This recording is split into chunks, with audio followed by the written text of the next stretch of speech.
चित्त एक थोड़ी सी गहरी चीज होती है। मन एक उथली हुई चीज है और चित्त उससे थोड़ी गहरी हुई चीज होती है।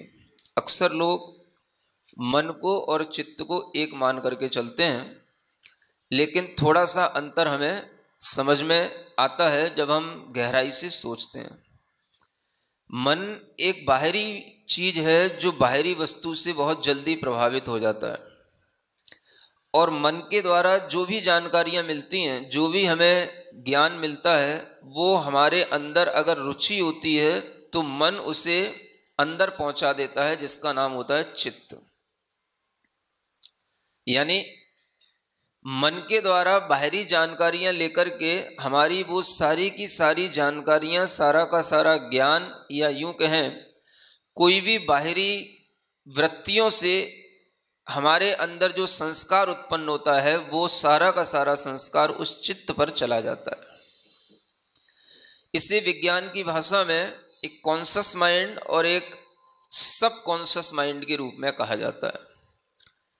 यानी एक माइंड वह होता है जो हमारे आसपास की चीज़ों को पकड़ता है, जानकारियां लेता है, और फिर वही माइंड से जब वह जानकारियां हमारे अंदर भीतर तक पहुंच जाती हैं तो वह हमारे चित्त में चली जाती हैं।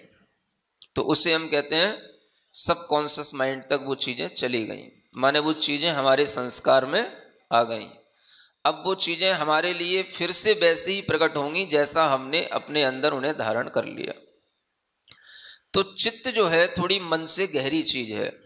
मन जो है बहुत जल्दी कहीं पर भी चिपक जाता है, कहीं पर भी उलझ जाता है, कहीं पर भी जो है जुड़ जाता है। लेकिन चित्त एक ऐसी चीज है जहां उसके अंदर भीतर से राग होगा, जहां उसके अंदर भीतर संस्कार पड़ा होगा, वो वहीं से जाकर के चिपकेगा। तो यहां पर भी ये ध्यान में रखना है कि यहाँ पर जो चित्त शब्द कहा गया है वो अपने लिए गहराई से मन के माफिक नहीं, थोड़ा मन से और गहरा जाकर के भीतर उतर करके उसे भावना करना है। और इस चित्त का गहरा संबंध होता है हमारी चेतना से। किससे?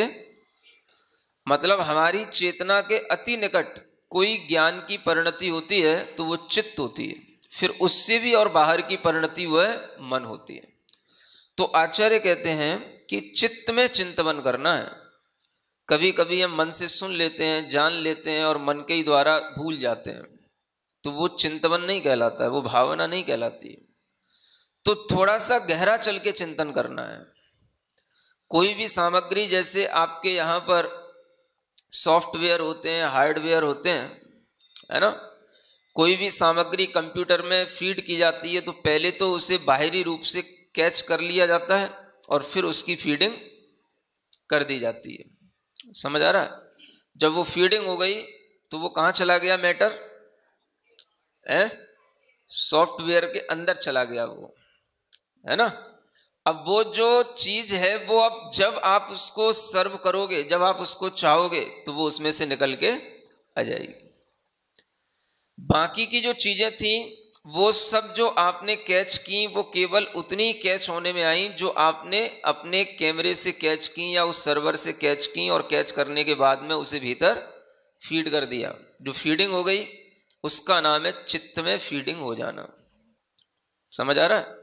और जो बाहरी तरीके से ऊपर से पकड़ रहा है, सबको देख रहा है, जान रहा है, वो है मन के द्वारा बस केवल हर चीज को जानना। तो इसी तरीके की प्रक्रिया आपके भीतर चलती रहती है।